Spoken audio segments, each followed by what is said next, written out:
Hey, what's going on, everyone? We got a very special guest here today. We have Jeff Abraham, the CEO of Promescent. The doctor developed sexual wellness brand. He grew from $80,000 to over $20 million a year and over 5 million bottles sold, all while carrying forward the legacy of the murdered urologist whose breakthrough started it all. Jeff, thank you for coming on the hashtag Clockedin Podcast. Now, you grew up in a very low income town in Pennsylvania and were using an outhouse until you were six. And It's a today, low, yeah. yeah, and It's today you're running a $20 million company. How does that happen? it happens because number one, you have a focus. Number two, you're relentless and you don't take no for an answer, and you set goals and you just put yourself in the right frame of mind and put yourself on the right path to achieve them. It's a little coal mining town south of Pittsburgh. It's near the West Virginia, Pennsylvania, Ohio border. It's called Cannonsburg, Pennsylvania. I love it. I love it. And for you, what allowed you to believe? Because there's a lot of people that are listening to this right now that might be in a job and are like, I want to do my own thing, or they might be younger and they're like, I want to have this life, but I have these limitations around me. There's no one successful around me. So how were you growing up? Like, did you think this was all possible? I maybe was so naive. I not only thought it was possible, I knew I was going to do it. Don't ask me how, don't ask me why. I just, I literally had this fantasy and I had these dreams from the time my earliest things that I was going to escape this lifestyle. I think the fact that I never had a shirt bought for me until I think, 12 or 13. I was in eighth grade. My mom took me to Kmart and bought me a shirt. And I remember she was taking the pins out of it. And I remember thinking to myself, it's the first time anyone's worn this shirt. It was me because I have all older male cousins. All for whatever reason, all my cousins are male and they're all older than me. So every year you get the hand me downs, that kind of stuff. And my mom used to make clothes too. And the one thing you never want to do is be the one where you're making shit your mom made you. You know what I mean? Like to go to school. And I just remember thinking to myself, I love my mom and dad, but anyone who tells you you're not aware of when you're poor is lying. You're aware. And I just remember thinking, I want to give my children a very similar upbringing with loving parents, you know what I mean, who really dote on you.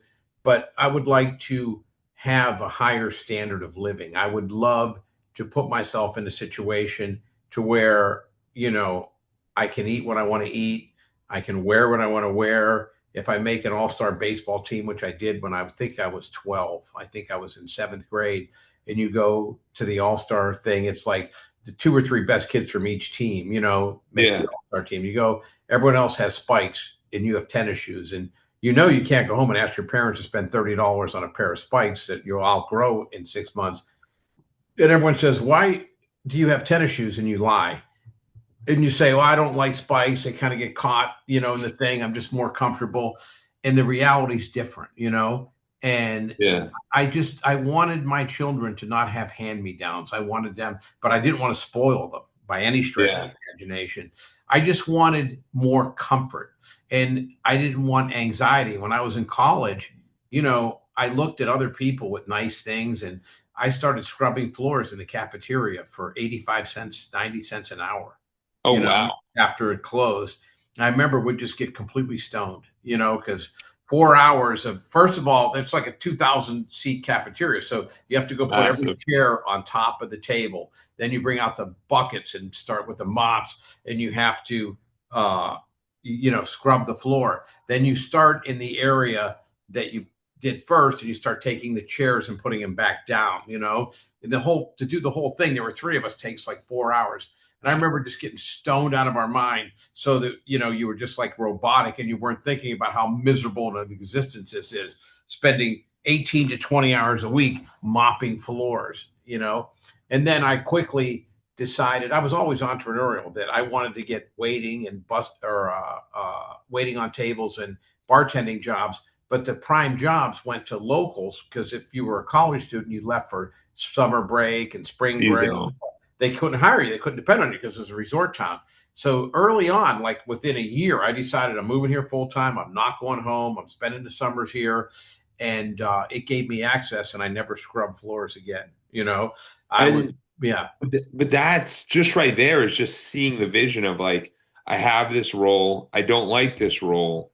I'm gonna have to make some changes. And am I willing to make those sacrifices to yeah, create that life that I want? And even if that's going from not washing the floors to bartending, like yeah. it's a very simple switch. You can make a lot more money though. You can make a lot more money. I was always about, if I'm going to work, I'm going to maximize the amount of revenue I bring in during those hours. Sometimes when people are like, "Oh, I remember this when I was working. Oh, it's great. We're slow today." I'm like, "Great. Fuck that. Okay. I want this place to be packed. The more people, I'm working on tips, and I want to be running the entire 5, 6 hours that I'm bartending or waiting on tables. I literally want to be, jogging and sprinting into the kitchen and get shit because I got all this stuff coming up. Because at the end of the night, I make $170 as opposed to $65, and over 5 hours. So I now, yeah, No, I feel that on a very real level. Like even in sales, like today, I had a few meetings in the morning and they got rescheduled. So I looked at my morning and I'm like, oh, it kind of opened up. So I had these sales called booked for tomorrow, and I yes, just called the guy and I said, hey, if you're there's an free. opening. There's an opening. Let's hop in. And when I we do that all the time. That pull it forward, pull it pull it forward. forward. If you don't ask, you don't know. And so many times people are like, "Oh my God, that works perfectly because I can do something else tomorrow." Yeah, let's do it right now. 100%. And that's where you take advantage of those opportunities Yes, because you're never not busy. There's always a bunch of things to do. It's just yes. how to get your calendar filled, or if you need that space and that time, then you take that time. But when you're going through the entrepreneurial journey, like, how'd you think about like, because even with the bartending, you sit there and go, hey, I got to get this place busy, or I'm going to have a $100 fluctuation, which is a massive amount of money at that time. Back then, that was like a $500 fluctuation. Now I'm 69 years old. So I was never doing things that were certainly unethical or illegal, but I figured out early on how to maximize my profitability and how to reward people. Here's a prime example. I had a job in this, it was a resort. I think it was a Hyatt or something. This was Yeah. back in 1976 or 77. It was a really nice place. And not to be, chauvinistic or not to be, ageist or anything else, but I knew if there were four ladies who played cards and came in to have lunch, and then when the bill came and it was like, okay, who had the fucking iced tea? And they had the calculator. Yours is 732, mine's 683. You were not getting a big tip. So the hostess who was working back at that point for 240 an hour, I would say to her, do not put any group of four old ladies in my section. Okay. I want dudes that are on dates trying to impress their date. I want a bunch of guys who are drinking and they just got done foursome because there was a golf course there. I want those dudes in my section. Okay. Yeah. Because I know at the end of the day, the fucking bill comes, it's $100. And each one of those guys throws $30 in the thing, and I'm making a big tip because I'm making $30, 30%, as opposed to somebody with a calculator, you know what I mean? Leaving freaking 37 cents and all that shit. So early on, I thought, there's a difference. And most people just, whatever gets sat in their section, they go, okay, I'll go wait on them. I was like, no, I want to stack my section with big tippers. And I remember, and I was really good. And I always read the room. And a guy would come in on a date, you can tell, and I'd suck up to him, make him look good in front of his date. I'd get 35% tips. And so the general manager, he would always say, your tips average like 33% of your, sales. And the average waiter waitress here is like 18%, 17%. It's not quite double. It's almost double. What's your secret? I said, number one, I know who's paying the bill and I cater to them. You know what I mean? And I suck Yeah. up to them. And I said, also, I put my time in. If there's a table where I know these people are happy and they're great and I think they're going to be good tips, then I go overboard to indulge them. They're big spenders. If someone's like, is this extra if I get this on here? I go, that's not good for you or me. That receipt is going to be very, very low. I give them decent service, but I don't go the extra mile there. I'm putting the extra mile in to the people who are going to be spending more money for you and have a greater tendency to tip me. So I mean, you have to realize the incentives on everything. Everything. Better you can understand social dynamics, you can realize things where it's like that person doesn't think this is a win. So like No, this isn't going to be a good situation. not going to be a good situation. Even my employees now know they don't get rewarded for effort. They get rewarded for results. Yeah. Because we as a society now, we give out participation trophies and it's like, okay, you failed, but it's okay, Johnny, you were trying. That's not my parenting style. I have a wonderful son who's very successful. He and I have a great relationship. He's been loved, he's been nurtured, he's been protected. But I made it clear early on. And when I started coaching youth sports, I made it real clear to the parents. I go, no, the goal is not to win. We shouldn't even keep score. I go, then this is the wrong league for your kid. Get him out of here. Okay. If you're 3 years old, maybe that works. But if I'm putting in 20 hours a week as a volunteer, coaching a U12 soccer team or We are going to win. a high school wrestling team, we're going to try and win. We literally will play within the rules. I remember I coached my son's soccer team and I knew nothing about soccer and they kind of coerced me into it because they saw how good I was at coaching other sports. They're like, we don't have enough soccer. I go, I don't have time. Then they were like, okay, come get your money. We're going to disband the team. I go, what? I go, okay, I'll do it. So I kind of went online and read about soccer and one of my employees had played soccer. I go, you're my assistant coach. You're in charge of drills. But I remember telling the kids, and this was U10 soccer, the first 2 weeks we're not meeting at the soccer field. Meet me at the Edison. It was Edison High School, Huntington Beach. It's Edison track. They go, what? I go, yeah, don't bring a soccer ball. We don't need it. Don't bring soccer cleats. Bring running shoes. So for the first 2 weeks, 3 practices, Tuesday, Thursday, and Saturday, they'd run 440 sprints, 880 sprints, Oh, 100-yard dashes, half mile things. And they're like, this isn't soccer. I go, we're not going to get to soccer till I know every one of you is physically fit and capable of playing the entire game. And they were kind of complaining and everything. I go, trust me. Season started. And then all of a sudden they started buying in. They're like, oh my God. We were at one point in that year, in youth soccer, you don't play halves, you play quarters. Yeah. And we played, I think, 17 games. And in the fourth quarter of the 17 games we played, I think we scored 31 goals and gave up 4. It was insane.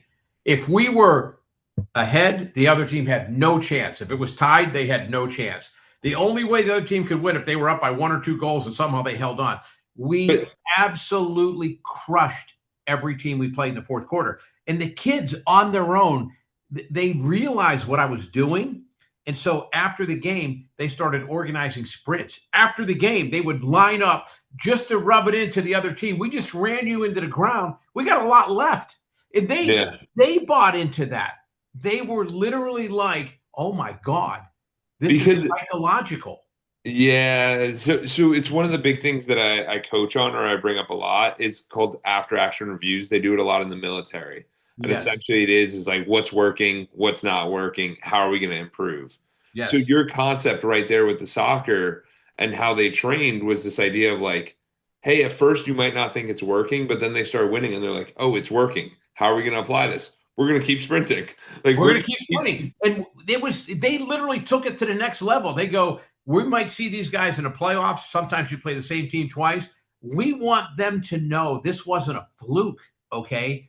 We enjoy this. This isn't painful. That we enjoy this. We are so much better conditioned to you. We just ran you into the ground and we're still running as you're trying to catch your breath and you're getting dressed to leave. We're still running. And they did that, not me. I love that. So for you, it seems like you think about systems and then how to optimize them so that there is success and winning. Correct. So because what happens to a lot of people is they get very comfortable. They're like, hey, we're making this certain amount of money. We're doing well. We're doing this. How do you keep yourself motivated and how do you keep employees motivated to continue on that journey? I have this very unique perspective. I've never achieved a goal I've ever had ever in my entire life. Really? Even though the goals that I set originally, I crushed because every time that I know I'm about to reach a goal, I raise it. I always keep it slightly above what I think is reasonable. And then if all of a sudden things go real well and I get close, I raise it. And now for my employees, their bonuses are sometimes based on that. So I never do that there. But I let them know that, hey, we achieved that. That was yesterday. Now it's today. And the most important thing is tomorrow. We Yeah. have seeded, like you said, we started at 80,000 a year when I took over this company, and now we're at a run rate of 20 million a year. But I'm already putting systems in place that next year has to be 20% better than this year. Oh, The wow. year after that has to be 20% better than this, because the market for our products is unlimited. It used to be that people used to think I have to have a sexual dysfunction if I want to have something that makes me better in bed. That Yeah. whole thing is flipped on its head. Just like other aspects of life, people go, if I'm a 7 out of 10, why not be an 8 or 9 out of 10? 7 isn't bad, but 8 or 9 is better. There are people that are 9s that go, I want to be a 10. Yeah. We have Johnny Sins, who's AVN's Male Porn Star of the Year, Yeah. 2021, 2022, openly uses our products. He endorses them. Oh, wow. Yeah, because it's funny, if you could go to Michael Jordan or you could go to Steph Curry and say you're shooting free throws at 91.4%. You want to go to 91.5. Now, people go, that's really insignificant. That the competitors they're as good as they are. They go, absolutely. If you would say to Rory McIlroy or Scotty Scheffler or Tiger Woods, you're averaging, 31 putts per round, how would you feel if we could make it 30.5? They'd be like all over it. People that are true achievers, they want to be the best that they can be in every area of their life. And to get to that little distinction there, it's so massive. It's massive. Yes. Because it goes with the 80-20 rule, right? So you have 80% of the results from 20% of the people. And if you Yes. extrapolate that even further, then it's 96-4. And if you Yep. go even further and you start to realize that these people, to get to that 9 out of 10, that's 90%, 9.9% out of 10, it becomes so hard. And then it's 9.99 out of 10. It becomes so much harder to hit that excellence and that mastery, because it's Absolutely. so much additional hours and work. And most people aren't willing to put in the time. But like you said, there's a lot of things in the space and in our life that can enhance it with a slight little. It's not like you have to put in another 100 hours to get better at the activity. No, that's exactly right. And think about this for a second.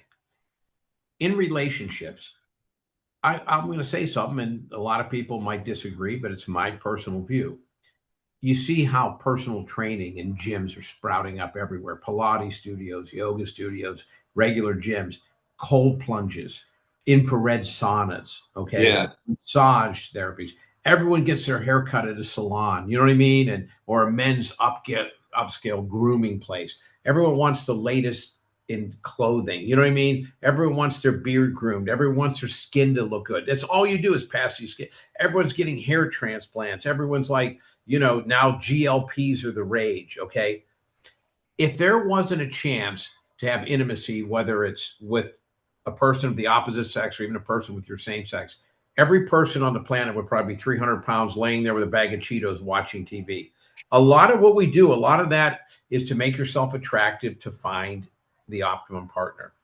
Why not go that extra little level to make sure you keep that partner once you attract them? If you're doing all these things meant to be more attractive and more alluring and more appealing, why not go that extra 0.5% to make sure you keep them by making yourself better at intimacy, making yourself better in bed? And that's what Promescent has always been about. Let's take it to the next level. Let's get rid of the shame. Let's get rid of, oh my God, I feel uncomfortable. Sexual wellness is part of wellness, and everyone's into wellness now. So why are people squeamish and a little bit hesitant to go, I want to be better sexually? Yeah. But we don't want to get to a point where we make it a spectator sport. And you go, oh my God, the Russian judge, what's he holding up? It's between you and your partner. It's making things better with you and your partner. No, I mean, I think that's an interesting approach, Jeff, because you're absolutely right. It is a little uncomfortable when you're like, do we get this, or how do you include these things, or how do you think about these things? How do you go about this? Yes. And like you said, even a lot of the stuff, if anyone gets something, they're like, oh, you have a problem. And it's like you were saying, not really. No. You might want to improve it at all. And well, let me throw out something that'll blow your mind. Let's step out of sexual dysfunction or problems. Let's Yeah. talk about the average healthy male and the average healthy female. The average healthy male, this comes from actual sexual medicine research centers. The actual healthy male lasts 5 minutes and 42 seconds of penetration and thrusting during intercourse. The average female takes 18 minutes of penetration or thrusting to achieve climax. So it's called the arousal gap. There's actually a term for it that I didn't doctors know and this. I didn't therapists know use. this. No, most people don't unless you're in the field. So that's why there's 7 trillion vibrators in the world. That's why guys stop, start, think about baseball scores, think about their grandmother naked, all these things to Yeah. take down their, their eroticism or take down their feeling of, oh Yeah. my God, I'm turned on. So even people that are absolutely 100% normal can benefit from having something to allow them to last a little bit longer. And any man who says he wasn't acutely aware of, oh my God, I'm getting ready to ejaculate, my partner's not there yet, because a lot of women take a little bit longer, is lying. That's something, but people just assume, oh, that's a part of life. I have to have a coping mechanism. I slow down. I go, oh my God, you get on top Yeah. and I get on the bottom because that lets me last longer. I do this, I do that, or, all these different. Wouldn't it be nice if all of a sudden, instead of having that anxiety of going, oh my God, is she done yet? Oh my God, that you'd be going, let me switch the equation. Now my thought process is, do I want to give her 1 or 2 orgasms before I finish? And you give a man that control, he's going to go, I like that. I like having Yeah. that power, Yeah. and it's funny because just to show you how people view this, Cosmopolitan did a study. I think it was in 2012. It was early on when I first took over the company. So it was after 2011, either 2012 or 2013. They asked 1,000 men, what's the one thing you could do that would enhance the intimacy in your relationship? 78% of men said bigger penis. They asked 1,000 women, what's the one thing that would allow you to have better intimacy? You know what they said? If my partner lasted longer in bed. That shows how The disparity. Yeah. the disparity. Men like, give me a bigger penis, and women are like, no, learn how to use the one you have and learn how to last a little bit longer. You might be better off. So what is the thing you guys have that's it's like your primary product, right? Our primary product, our hero product, the thing that put us on the map and allowed us to be the company we are today, is a product called Promescent Delay Spray that allows men to last a lot longer. Okay. And there have been delay sprays on the market. This is a lidocaine based product, but I'll tell you, here's the whole difference. In a traditional lidocaine, everybody else but us, you put it on, it sits on the surface. Lidocaine in its native form is a crystal. It's like a grain of salt. So Oh, you interesting. apply it and it sits on the surface. I'm making a little motion with my hand. Yeah. So it sits on the surface. Now, Dr. Ronald Gilbert, the guy who founded my company, he's a urologist, and he had a lot of people that suffered and wanted to last longer, and he didn't have any good options. We can numb you and numb your partner up. That's not any good. So he developed a eutectic formula. It changes the crystalline structure of lidocaine from a solid to an oil aqueous form. When Oh, you do wow. that, it permeates the stratum corneum, so it goes underneath the surface of the skin. So the man maintains a much higher degree of surface sensitivity, and it doesn't transfer to his partner. Interesting. Because there have been people who use our product, go, oh my God, I almost didn't buy this because I've been disappointed before. And I thought, oh, just another one of those. And I heard you describe this lidocaine, eutectic formula. And I thought, let me give it a shot. Oh my God, it's night and day. It's like saying, I already have a car, but you have a Ford Taurus. This is a Ferrari. They're both cars. One goes a lot faster than the other. They're a little bit different. Yeah. And Jack, I just want the audience to understand what, because you retired at one point at 53, right? Yes. At 53 years old, I had a semiconductor engineering business. I sold it and I retired. And I was like, I'm never working again. And Ron was one of my neighbors, and he was a good friend. He was my doctor, and I went to see him for my yearly PSA. And he's like, hey, I developed this product, and I know your history. I know the success you've had. You came out here with nothing, 2 suitcases, $500, and look at you now, and blah, blah, blah. Can you help me out? I go, sure. I go, what did you do? Like, what's the product? He goes, I developed a treatment for PE. I go, you developed a treatment for physical education? Because when I grew up, PE was phys ed, right? He goes, Yeah. no. And he explained it. One thing led to another. And I said, oh, is it prescription? He says, no, it's over the counter. I'm like, what? He goes, yeah, it's covered under an FDA monograph. So I said, give me a sample. And I tried it. I was like, oh my God, stuff actually does work, And one thing led to another. I invested 100 grand in the company. He said, "Can you write me a business plan?" He had a partner that was a friend of his from high school and college. And the guy was a moron, be quite honest with you. So I wrote him a business plan. They were like, "Oh my God, this is genius." I said, "No, it's common sense, actually, you know?" And they said, "Okay, write us a next phase." So I wrote them the next phase of a business plan. And they were like, "Oh, that's really good, but that's going to cost like 400 grand. We don't have that kind of money." I said, "Hey, I'll invest another 400 grand, but you have to put it in an escrow account, do exactly what I'm telling you to do with it." And I think this company has legs. And they did. And then they asked me to take over the company. Oh, And wow. yeah, and I took it over. And then unfortunately, 6 months later, Ron was murdered in a case of mistaken identity. Somebody had a prostate surgery by another doctor, decided he was going to kill the doctor. It had been 23 years before. So he went to the VA to get his records and he got the name. And it was close to this guy's name was Dr. Ron Gellhardt. Of course, Dr. Ron Gellhardt's not Dr. Ronald Gilbert. And they were both urologists in Orange County. And he murdered Ron without realizing it wasn't the guy that did his surgery. That's horrible. Horrible.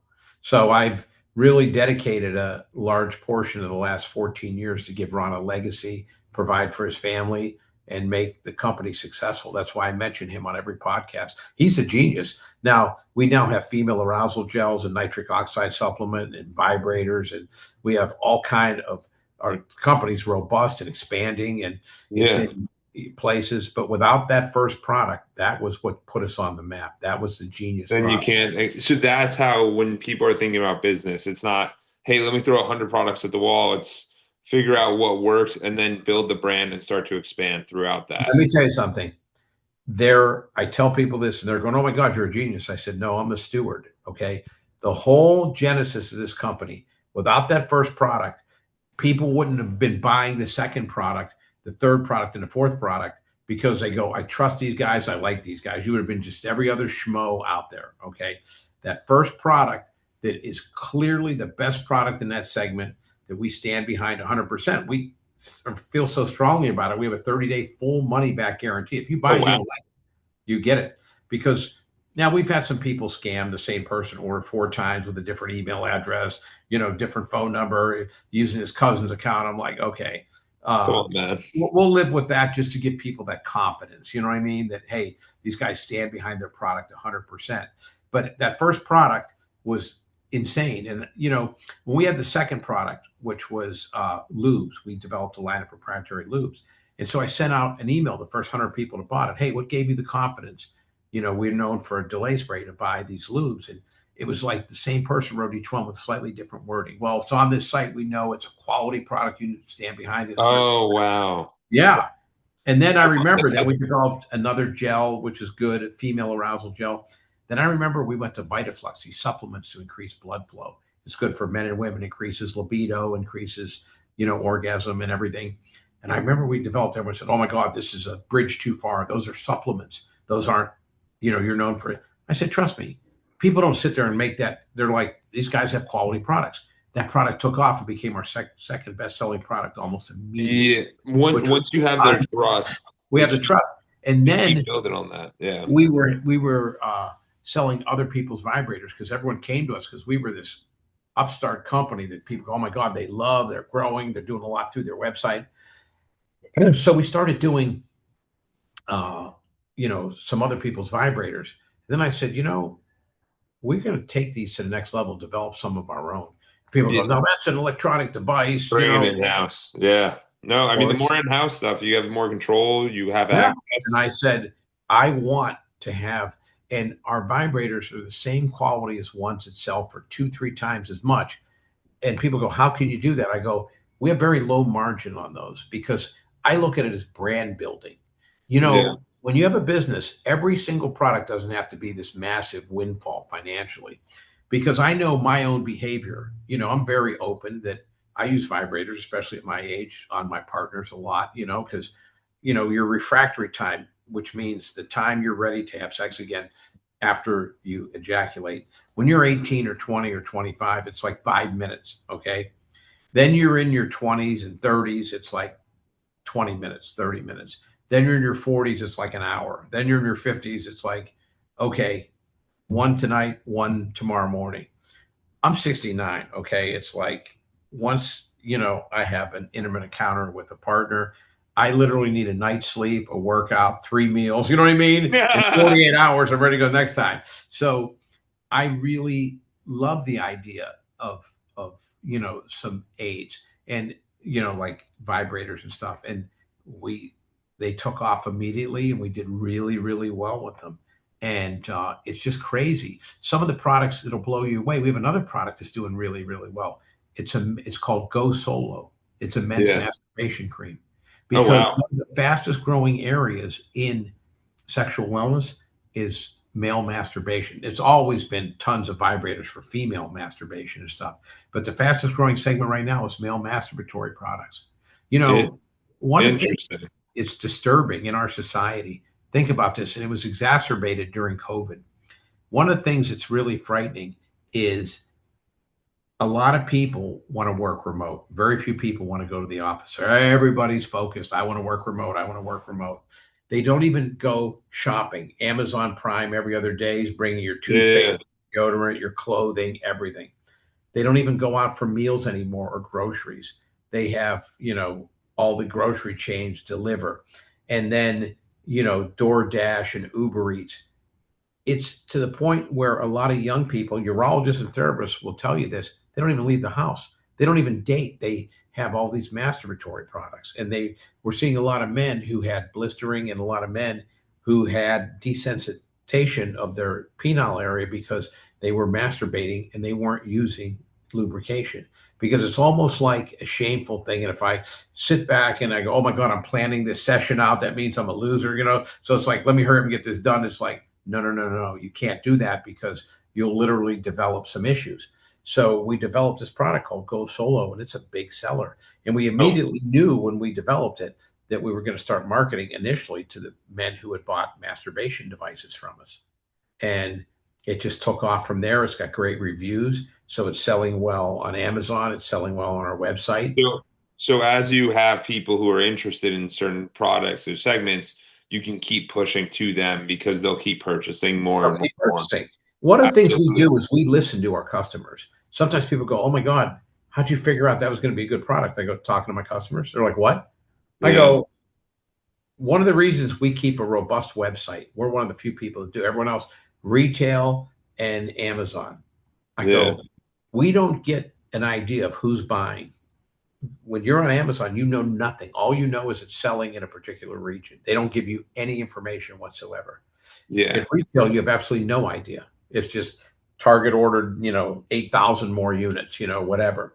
So it's something that on our website, I can track customer behavior. I see they come and buy a 20 spray sample size. Then they come back and buy a 60 spray large size. Okay, they love the product. Then they buy that for 4 months in a row. Then they go, let me try some Vitaflux. Let me try some lube. What else am I buying they have here? And then we'll see times where someone comes and buys 7 products, like Oh literally wow. one out of every category we have. And that just lets me know. So I reach out to a lot of our repeat customers, go, what other areas do you think we could be of assistance? And they will tell me, oh, I'd love to have this, I'd love to have that. Then when I see a trend and that's becoming prevalent, then we go into that area and we add. Yeah. So as you understand them better, then Yeah. you get to see that. One of One the of the things I want. things you will laugh that I will tell you is some people say to me sometimes, how many new products are you going to add this year? And I go somewhere between 0 and 6. What kind of theory is that? What kind of Yeah. like you need to say 3, 4, 5. I said, let me tell you something. One of the reasons we've been successful is we will not introduce a product unless we know it's as good or better than everything else in that category. That's our criteria. Okay. So if I were to say I'm going to have 3 product launches this year, I'm going to put pressure on myself to introduce at least 1, 2, or even possibly 3 ineffective products that aren't meet that standard. Now Yeah. we can't. The reason I say 1 to 6, we don't have the bandwidth to literally add more than 5 or 6. Yeah. So we'll add products, and we're always looking and always working and always trying to develop new products. But unless I know that they are as good or better than everything else in that space, we will not introduce that product because I know when people buy our products and I say, what gave you the confidence? And they say, if it's on this site, we know it's top quality. There are people that literally, if we introduce a product and it's in a category they're using a product, they immediately drop that other product and buy from us. I'll get everything here. I know I trust them. The first time they buy something, they go, that was bullshit. We're not going to have that trust anymore. So we Yeah, exactly. ever violate that trust. Yeah, and if you have the constraints, then it forces you to make sure that it's the best of the best. That's One of the, right. one of the things I want to switch over to real quick is I know one of your concepts is how much is enough? Like when we talk about like finances, when we talk about business, when we talk about all of it, how do you think about how much is enough in life? Because I know there's the constant obsession of get more and more and more. I'm a little wiser and a little more intelligent at this point than I was earlier. And when the hourglass starts running low on sand, which I am at my age, you start realizing another dollar, an extra 100, an extra million, an extra 10 million means absolutely nothing. I have enough money to live comfortably for the rest of my life. The most important thing for me is the time with my loved ones, people that I love, and developing additional people. It doesn't mean romantic love, friends, family, coworkers, the whole thing. So the real focus needs to be on enrichment and wellness and love. Now, don't get me wrong. If you have anxiety because you can't pay your bills and you can't eat correctly, and you have a car that's broken down, you can't pay to get it fixed, you need to make more money, okay? Yeah, of course. But I have neighbors that literally are worth $50 million. Go, man, my life would be complete if I was worth 100 million. Oh my God, that'd be so much better. I have neighbors that literally are worth 100 mil. If I could get up to 250 a quarter, oh my God. I have people that are worth $500 million. Go, if I could become a billionaire. And I just look at them and go, what the fuck is wrong with you? Okay. You can't spend the money you have right now. Instead of wishing for something that has no material effect on your life, and when you die, 40% of it's going to the federal government right off the bat, your priorities are askew. Now, when you're 20 or 30, not that you should aspire to be a billionaire, but you should say, I want to make as much as I can, as quickly as I possible, ethically. Don't cut corners and don't do anything illegal or unethical, so that you get to a certain point in your life and you're working because you want to, not because you have to. I have so many people that are so miserable in their job that they feel trapped. I hate my job. I hate it when I got to deal with this person. My boss is a prick, but hey, I got next month's mortgage due, and I have to do this. I tell people I've been fortunate enough at a very young age that I didn't have that pressure. I didn't have that. I made myself starting with nothing to where I never had to work another day in my life. I work now Yeah. because I want to and I enjoy it. And I'm extremely creative. I also realize that I'm not that well ego formed that if I'm not good at something, then I'm like, why am I here? That kind of thing. So Yeah. you want to stay involved because I get a good feeling out of creating something, out of seeing a niche and going, I think I can develop a product that fits that particular need and then doing it. But so many people get caught up in their life will be so much better if they can have, a When lower this price happens, if instead of a this benefit. occurs, when Yeah, these it's things not, happen. Yeah. it's absurd. It's absurd. I have a neighbor that has 13 cars. And he said to me one day, do you only have one car? And I'm like, yeah. He goes, why? I said, because until you teach me how to drive two at the same time, why would I need more than one? He started laughing, right? And he said, you got a good point there. I said, I know how much I pay to register my car. I know how much insurance costs, and I know how much it depreciates every year. Why would I want to do that times 13? Okay. I said, to me, a car, now don't get me wrong, having a nice car is not wrong with that. I do have a nice car. It's an electric Mercedes, an EQS Yes. 580. But to have a second, third, fourth, fifth car, it boggles my mind. I'd rather put that money in stocks and bonds and things that appreciate, not depreciate. Cars are one of the honestly, they're literally, and if anyone's listening to this thinking financially, like cars are literally one of the biggest things that cause people financial stress. Do you Because want to they'll, hear something yeah, that will blow your mind? I never had a car in my name purchased until I was 34 years old because I got out of college and I specifically got a job with a company car because I knew. Now this shows how old I am. It would save me about $240 a month in a car payment. It would save me $80 a month in insurance and it wouldn't depreciate. So I had this company car. And so I started banking $400 a month because I figured that's how much it was saving me not having a car. So at the end of a year, 2 years, I bought a condo in Huntington Beach, California, a place called the Sea Spray Condo Complex. and I bought it for 88. Don't ask me why. I'm a freak with numbers. I bought it for Yeah. $88,200. Okay. Okay. And I rented it out. And back then they had straight line depreciation. So the following year, it was 10 years. I got to take 8,800 off of my Taxes. taxes. And 2 years later, I saved up another, $10,000. I bought another one, same place, the Sea Spray condo complex, and I paid 89 for that one. And one thing led to another. A year later, because I got this massive income return, I bought another, and then I bought a fourth one. So I had four condos in the same complex. The most expensive one I paid 92. The cheapest one I paid 88 too. I kept them for 14 years. I put them on 15-year mortgages because I knew rents would, take care of it. I sold one when my son was born, and I sold it for $240,000 and used that as a down payment on my home. I bought my home for $340,000, lived in it for 11 years, and sold it for $1.2 million. I took two of the other condos, I sold those, and bought two homes in Colorado Springs that I own free and clear now. And I bought those for 111 a piece, and they're worth 400 now. And they give me, I think, 4,000 a month in income. Oh, wow. And the fourth one, I sold and bought four homes in Dallas, Texas. And I bought those in the 90 range, and they're worth 300 grand now. Oh my God. And I also bought my business, or started my business, with seed money from one of those condos.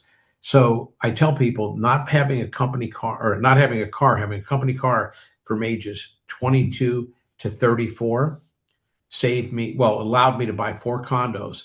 I bought those four condos because where else can you control $320,000 for $40,000? Yeah. And they started appreciating. And then I got up to maximum, what I thought was maximum appreciation. I sold them, then turned that into four homes in Texas that are now worth $2 million. So that one $8,000 investment in a condo, that went up to $250,000. I sold it, then took that $250,000 and turned it into $2 million. My two properties in Colorado are worth, roughly $1.1 million. That was $16,000, and my business netted me $15 million. So $400 a month for 12 years, I turned into about $27 million just by That's incredible. Is that insane? That's incredible. And I remember when I started making really good money, people say to me, "Why don't you have a little Mercedes or a Jaguar or this or that?" No. I go, "I have a company car. I don't need it." They go, "Your company car is a Buick Skylark. It gets me where I want to go." And they're like, "What?" And I said, I buy stuff that appreciates. To this day, even now, I've only ever bought one new car. Because they only see the vision. They don't see the bigger vision of like what you're trying to do. Everyone wants the short term. Yeah. I'm not about instant gratification. I've always said, ditch instant gratification. Keep your eye on the prize long term, because everything else will take care of itself in a very short period of time. But if you have instant gratification, you'll never get out of that hole. You'll be like a hamster on a wheel, running and never going. It's really brutal, and I see it with a lot of people. So, Jeff, I know we could go for a long time, but we got to get to the 5 pillars really quick. Okay. Just to humanize you, so people who don't sit there and go, "Oh my God, Jeff's incredible. How do you do all this?" So the 5 pillars are mental health, physical health, community service, philanthropy, relationships, and spirituality. So I ask all of my guests this. So, Jeff, for you, what's your mental health like today on a 1 to 10? How do you feel? And if it's on the higher end, maybe we give some tips and tricks for the audience. If it's on the lower end, we talk about it. I'll say my mental health right now is between 7.5 or 8. It would be an 11, except I have to have another neck fusion surgery. I had a triple neck fusion surgery, and the level below it, because of the pressure and the weight of the triple fusion below it, I have to have it done. And I'm going to Germany to have it because they have some advanced surgical techniques. Oh my God. A little apprehension there. I got to tell you, I have lupus, I have diabetes, I've had a triple neck fusion, a double back fusion, and I have pins in my shoulder and in my big toe on my left foot. So I haven't been blessed with good health, and I've never used an excuse. I persevere. I just blow through it and get done what I need to be done. My mental health, the reason it's so high, even though I have all this nonsense I deal with, I have a son who I adore. I absolutely adore. He's the best son you could ever have. And I have a granddaughter now that, oh my God, I lose my mind over. I Yeah. love her. And those two things are the most important thing in the world to me, hands down. My son and my granddaughter. They're the center of my universe. They're my North Star. Anytime I feel like, oh man, my neck's killing me, I go, I gotta go see Sophia and Nick. And then Yeah. I don't have a care in the world when I'm with them. I love that. I love that. So it's just keeping the main thing the main thing. And Keeping then, the main thing. Keep your eye on. You don't focus on what's negative in your life. Focus on what's positive in your life while addressing what's negative. Don't obsess on it, but focus to get it taken care of to remove it. 100%. And then Yeah. physical health on a 1 to 10. Yeah. How are you feeling about that? It's about a 5. Aging is not for the faint of heart. Aging isn't for sissies. Even when you're healthy, let alone having lupus, diabetes, neck surgery, back surgery, foot surgery. But you only have one life to live, and I'm Yeah. going to live it to the fullest, and I'm going to enjoy it. And I have motivation to be healthy and around for as long as possible to So how do really. you increase that? What do you do every morning? I walk between 7 and 10 miles every single morning. I did this morning. I never miss. I took a private Pilates class, worked out. Uh, so to me, it's never a question, am I going to work out tomorrow? It's when do I put it in? That's an obsession. Okay. Every single day I'm going to work out. It's where am I going to fit it in? And the day Absolutely. before I figured it out, and it doesn't vary. The only time I haven't worked out in the last 30 years are recovering from one of my surgeries where they physically say you're not allowed to work out. And my employees and my friends and if I'm in a relationship, everyone will tell you, you're cranky when you don't get to work out. I go, hell yeah, because I'm used to it. It's the Part of endorphins. the It's part of the absolutely process. It's part of my process. And it's crucial to me to do that. 100%. And then the third is community service and philanthropy. How does that show up in your life? Do you guys ever think about in the community donating anything along those lines? Oh, absolutely. I was a big brother for 7 years before my son was born. Oh wow. I still give my time probably on a once a year basis because I was very successful at it. So I don't have time to do it on a full time basis like I did back then, meaning like 10 hours a week. But once a year, they'll call me and go, we have a batch of new big brothers. Can you come speak to them for an hour or two? And I go to the center and I tell them, do not be a Disneyland dad. Do not be someone that tries to buy affection. If you really want to be a good big brother, what you want to do is help coach their sports teams, be active in their life, have an open line of communication, go to the park together, kick a soccer ball. If all you're going to do is join the Big Brother program to go, I can give you things that you can't afford, then just give money to charity and don't waste your time. It's most important to establish that A true relationship. connection with someone. I had the same big brother for all 7 years I was there, and he's very successful right now. You will laugh. And here's an example of what things I taught him. We got free tickets to an Angel game. The big brothers called me. You guys are both sports oriented. Do you want to go to a game? I said, yeah. So we go to this game, and I pick up the tickets at will call. Jeff Abraham, it's through the big brothers, big Yeah. sister. Okay, great. They give me the tickets.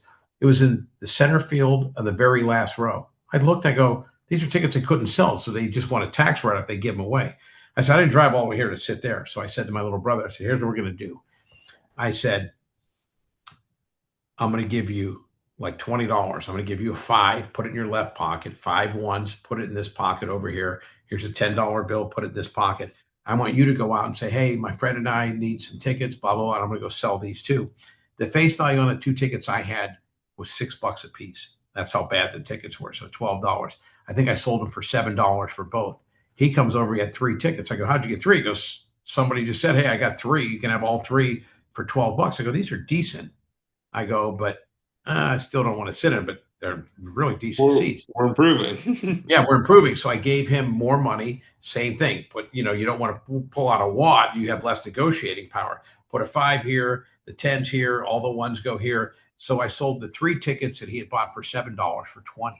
Okay. Oh wow. You guys are just moving and grooving. More. I said, so we did this for like a half hour. We probably traded 15 to 16 different tickets or sets of tickets. Okay.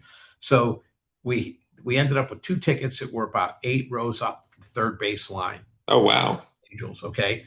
And then he gave me all the money back, and I realized we had $78 more than we started with, plus those 2 really good tickets. So during the evening, I bought him, a Dodger dog. I bought him one of those ice cream that's in a class, Yeah. batting helmet, and I bought him this, shirt, this baseball shirt and everything, but I took it out of the $78. So at the end of the night, I went to drop him off. He was like 9 or 10 years old. And I said, "Hey, man," he goes, "Oh, that was so much fun. Oh my God, thank you." Blah, blah. I said, "Hey," and I handed him, I'll never forget this, $42. He goes, "What's this?" I said, "It's our profitability from tonight." And he goes, "What?" I said, the two tickets we had, I said, we basically traded into them. Plus, we made $78, even after your Dodger dog and your hot fudge Yeah. sundae and your shirt. This is what's left. I said, "This is yours." He was blown away.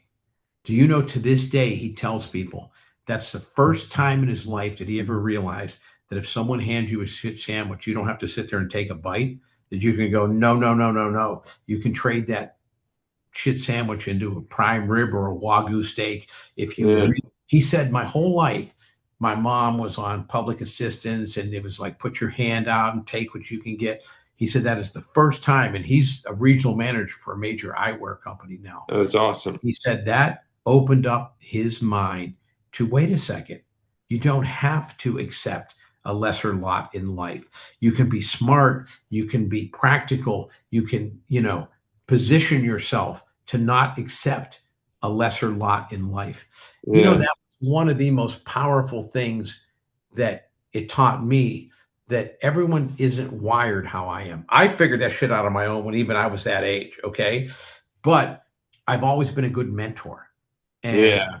teaching people. At my son's wedding, his best man gave a speech all about his relationship with my son and everything, and then turned around and pointed right at me. He goes, "Look right there. Nick is the man he is because of him." And he goes, "Every one of us, look at this table. Every one of us, that's our second father. We call him if we need to know what class to take. We call him Yeah. about relations. We call him about jobs, because he loves his son and he's always there. He's always available." So I've always been a natural mentor. I had a lot of good people to look up to, not from a financial perspective, not from a success standpoint, but my uncles and my dad were all good people, and they all were really, really living the right way. And Yeah. And you can tell when people are doing that. That's a really powerful story because that gets you realizing that like the things you have in life don't have to be the things that way always, and you can make the changes we to, live in a country that where if you're born poor, you don't have to die poor. There are countries in the world where if you're born of poor, you die course. poor. Okay. Absolutely. This is not one of them. Yeah. No, I Make mean, the most. If you look I, at my story, I'm not more intelligent than anyone else. Okay. I'm going to full accountability here. My high school GPA was 2.4. My college GPA was 2.27. oh Okay. my God, I had already realized, no, I don't need any that of this doesn't shit. matter. Yeah. Okay. I remember that I was in an art history class and I'm sitting there looking around going, do I really think that at some point in my life I'm going to be getting a mortgage? And the guy's going to go, shows you how long ago. The guy's going to go, "Okay, your mortgage rate is 10.2%. Wait, he's going to flash a painting and go, "If you can name the painter and the era, it'll be 9.8. I'll give you 4." Yeah. No, of course not. All my goal taking that class was to get either a D plus or a C minus, just to get those credits out of the way. And I wanted to focus. The class that I excelled in, I got an A plus, was Nazi rhetoric. Not because I wanted to be a Nazi, not because I was fascinated by Nazis. You know what it was? Joseph Goebbels, you've heard of him. He was Hitler's propaganda minister. He was the first guy that figured out if you had a nation or you had a company or you had this group of people, there's key opinion leaders. So say you have 400 people in your company. You have marketing, you have sales, you have manufacturing, and you have whatever. Yeah. If you get the key opinion leader in each one of those to buy in, everyone else follows because they look up to him. So he was the guy that developed the theory that go for the key opinion leaders. You don't have to get every single person in a group. You get the Just the one. one. And I was fascinated by That's that. why the group dynamic works. Like That's why the there's group like, yeah, exactly like why if it you works. present to a group and then you come in as the speaker, you already have the trust of everyone, and that's why speaking from the audience always lands well because you're Yep. there and it's trusted. And I knew that. And I remember people going, "Oh my God, you get all C's and C pluses and C minuses and you get an A plus." I go, I was fascinated because I go, Yeah, this is life shit here. This is yeah, stuff that I can use in my life. So I've always been that way. If it's stuff I can use, I remember the first time in 10th grade, it was Mr. Lucas. He was my Yeah. algebra teacher, and he puts this like equation on the board. And Yeah. I'm like, raise my hand and go, excuse me, there's letters in there. Why are letters in there? Oh, well, this is an algebraic equation. I go, how's that practical to my life? And he goes, well, this particular equation, the E equals this. So if you know the wall number A, B, and C, you can figure out wall number E without even or D without even measuring it by using this formula. I said, I don't need that. I'm never going to be practical in my life. He's like, why? I said, I'm a businessman. I have people build stuff for me. I go make. Do you know he took me out in the hall and paddled me for being a smartass? Oh my God. Well, back when I was growing Yeah. up, yeah, you got paddled in school. Absolutely. Now you'd be in jail, okay? But he swatted me hard, and for being a smartass, I wasn't being a smartass. I was 100% serious. I literally Because what ends up happening is the identity that we carry. So you walk around like I'm a business guy. I Everything goes through that lens of like yes, no. Yeah. Yes. Think about this for a second. When I was 10, 12 years old, all my friends were dreaming about being on the cover of Sports Illustrated, scoring a touchdown in the Super Bowl, being on People Magazine's 100 Sexiest People, being a movie star, being on a TV sitcom. I literally was dreaming about being a businessman because I looked in a mirror. I go, I don't think, being a male model is in my future. I was a reasonable athlete, but certainly no pro athlete. I knew at an early age, my strength is my ability to read the room, figure things out, and to make money. Absolutely. And that Absolutely. was my goal for the time I was young. I love that. So we have two more areas, relationships and spirituality. So relationship on a 1 to 10, how does that show up for you? Right now, I'm in between relationships because I'm anxious to have another one, but I'm really happy because I'm at a point in my life. I want to be in a relationship, but I'd rather be alone than being the wrong relationship.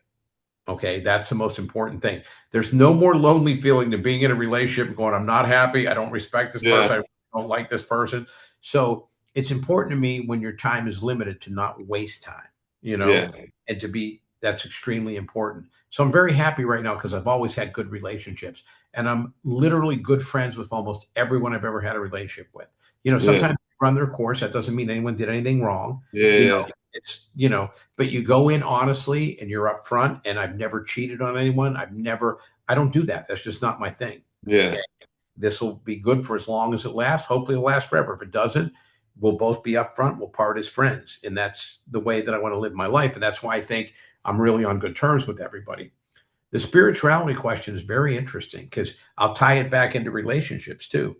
So I wouldn't say agnostic. I'm a spiritual person in general because through the birth of my son and now my granddaughter, life is so perfect and so precious. I just think, oh my God, is there anything else here? But I'm not one of these people that Jesus Christ is my savior. I was born again. I tell people, again, I'm not trying to win a popularity contest. I'm being honest. When someone says to me, I was born again, you need to be born again. I go, you had to be. You fucked it up so bad the first time. You had to be reborn. I'm doing a pretty good job with this one, so I'm going to roll with it. You know what I mean?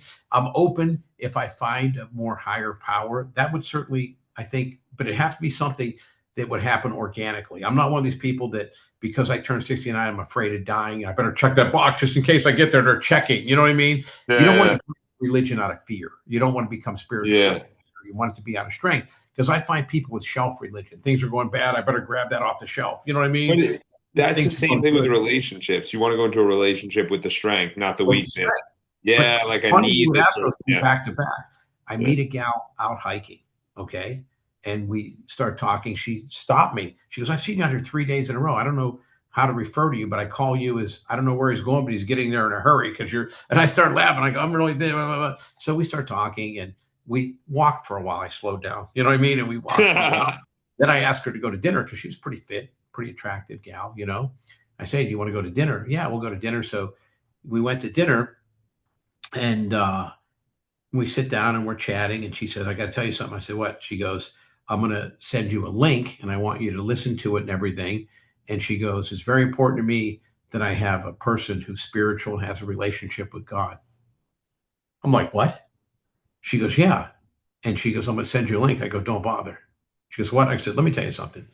I'm a firm believer. We haven't even really started dating. We went to dinner. We met out hiking. Okay. I have a real issue if I'm dating someone, they try to go, okay, now I'm going to change your behavior. I've never had anyone change my behavior before we even started dating. I said, religion and spirituality is a very personal thing to me. I would not want to say to you, oh my God, you're overly spiritual. You need to dial that back. Because to me, that's your right. I said, for Yeah. you to bring that up to me and say, I need to listen to something, I listen to things that I'm curious about, and to have an assignment, you know what I mean? I go, listen, I go, we'll enjoy dinner and then both be on our own merry way, but this ain't happening. Oh, no, no. I go, no, no, no. You already have this control issue. Okay. And I go, that's just not happening. That's a very personal thing to me. I want it to happen. I want it to happen organically. But if it doesn't, I'm very comfortable. I'm not force feeding anything. And I'm certainly not going to have someone try to jam it down my throat. Someone I just met, Yeah, no, I hear you. I mean, it's a meeting people where they're at kind of thing. It's not Yeah. like you have to go one way or another way, but it's really understanding all of it and Okay. realizing that the more we open up things, because some people, I have a couple buddies like that are like, you must. And I'm like, it's okay. No. It's okay. Oh, yeah. Like, But to me, I know that I'd be much more receptive to a person who goes, I really like this person and I think he's got potential. I want to develop a relationship. And maybe through dating, and he'll see what it does for my life and then he'll come towards it. You know what I mean? As opposed to going, hey, before we even go out, I need you to start I'm going to well, send you a I link. mean, I'm like, what? I understand. So there's two sides to it, right? Yeah. Like there's the one side of, hey, like you want to have kids, you want to get married, you want to go all that. Like that's probably something you should put out there in the beginning if you're really looking for a Oh, serious she's partner. Like, 54. I'm 69. We no, ain't no, having kids. no, no, I got First of all, I've been snipped. It's not biologically possible. Plus, she's way past menopause. no, no, That's I not. know, but I'm just saying if you're like looking for a serious partner, I get that. Oh no, But but absolutely. but if you're just like, hey, we're hanging out, we'll see what happens, kind of thing, like it's I okay. literally the first time I saw her without a floppy hat on and her hiking stuff was right there at dinner. Yeah, that's a little. It could be a little early for something of that nature. Yeah, why don't we Instead of, start dating and you show me well, how I mean, well we get along? but that's everything. Like, you know what I Yeah, mean? That's how long does it take to build a relationship with someone to where you start sharing as you yeah, have more rapport with them, your relational emotions can go further and you can have deeper conversations yes, about different absolutely. I things. agree 100%. That's why we do a prep call. Like Yeah, that's why we do the secondary. So then by the time the yeah, call is happening, you're like, oh, I know Jordan. It's all good. We'll have the yeah. conversation. Because when that doesn't happen, and this is for anyone. That's why people don't like they don't want to be sold right away. They don't want to be like they want to know each other. They want to know people. So They like if want to you build up some trust. They want to build up a reference point that hey, this person's viable. yes, exactly. So it just takes time. Yeah. But I'm relating it to sales, kind of relating it to everything. But either way, Jeff, where can people learn more about you? Where can they learn more about what you're doing, the company, everything? You can learn a lot about me. You go to our website, www.promescent, promescent.com, www.promescent.com. You can email me. I'll give you my email address. It's jeff.abraham, like Abraham Lincoln, at promescent, promescent.com. I answer every single email that I get. I've had people, I've been on podcasts, and they go, oh my God, you actually answer this? I go, you think I give out my freaking email address and not respond? How stupid would that be? Yeah. I go, I'm curious as to how people find us. I want feedback, how I come across. I want feedback on our products. I want feedback on, how I present myself. I'd also like feedback on why you agree or disagree with some of the things that I'm always open to adjust my views. I'm always open to say, hey, maybe if I took a different tone, it would be just like the person tried to cram the religion down my throat on a first date. Like I said, if it would have been, hey, let me develop some rapport with this guy, and if we start vibing and we start dating, and then he sees what this does for my life, he may come to me and say, I'd really like to learn more about this. I think it's really something positive in your life. But before I have any idea, don't go, you need to do this. I'm sending you a link and you need to study it. I'm like, what? Like, Yeah. No, I hear excuse me, that. am I back in school? It's a little bit too much. It's a little bit too much. But yeah, I'll put I all. I encourage people to reach out. If you go to our site and you go, I think this is the right product, I'm not sure, email me. Yeah. It will be me. I will respond to you. And I've had people go, is this actually you or is this someone answering your emails? I go, here's my cell number, call it, I'll answer it. And they'll go, oh my God. I'm a firm believer that one of the things that real good CEOs do is they're in touch with their customers and Yeah. they get a feeling of what drives people. And I always say to all my employees, anytime we have any customer interactions, I want you to find out how they found us because whatever's working, I want to do more of. I Yeah. also tell them always ask what was the last hurdle that you had to overcome before you purchased a product. They go, why are you so fixated on that? I go, think about it. Everyone's like, well, I am. I don't know. I go, think about it. If we can determine what's the last hurdle they had to overcome before they bought the product, in this case, this happens a lot, something becomes prevalent that is, then we need to work on getting rid of that. Okay. Yeah. Because we heard from a lot of people, oh, that the last hurdle was I had tried a delay spray before. It left me numb, my partner numb. And I'm like, wait a second. We had this eutectic formula and we went back and we're so used to knowing it that we had mentioned it, but it wasn't quite The emphasized. old sold. Yeah. Well, we went back and on every single page, we made it really clear this does not transfer. You will not become completely numb. Your partner will not become numb. And the only because sometimes you don't see the forest from the trees. You know what I mean? Yeah. Especially when you're in it, it's so hard. So you got to lift your head up You got to sometimes. lift your head up. Somebody that Absolutely. just came to our site once or twice can give me insights. I see my site every single day. Okay. And I'm like, whoa, I didn't realize that. This happened one time I was on a plane. I was flying from Orange County back to my home in Summerlin when my home was being built. And some guy sits next to me. He was a chiropractor from Utah. I'll never forget this. He goes, hey, what's up? I got on a whole lot. I'm building a home here, because he said, you going back to home or you live here? And I go, actually, both. I go, I'm building a home here. And he goes, what do you do? I said, I'm the CEO of a medical company. He goes, oh, I'm a chiropractor. I go, really? He goes, what's the name of your company? I go, Promescent. And he had this weird look. And I go, it's a company involved in sexual wellness and everything. He's like, yeah. And I go, oh, is that kind of offensive? He goes, no. And I go, what? He goes, I've been to your website. And I go, what? And he goes, I've been to your website. I said, oh, have you used our products? He goes, no. I go, what brought you to the website? He goes, my wife takes a little longer than I do to climax. And he goes, I was looking for something. I go, then why'd you come to the website and not buy a product? He goes, I was afraid it might transfer. I was like, what? He goes, yeah. And I go, oh my God, dude. I go, give me your name and number right now. I'll send you a sample. Yeah. So I did. I sent him a sample. And it's the craziest thing. I went back the next day and I called everyone in my office and I said, go back to our website. This is when it really started. And every single page, make sure it's apparent. Here's a guy that came to the website and literally left without knowing what our biggest strength was. We're so caught up in our own world. It's in there, but it's not emphasized enough. And that brings up a very good point for everyone listening right now. I want you guys to think about what is your biggest strength and that you're not sharing with the world. That's right. I think that leaves us at a good point, Jeff. Really Yeah. appreciate the Absolutely. time. Play to your strengths. Absolutely.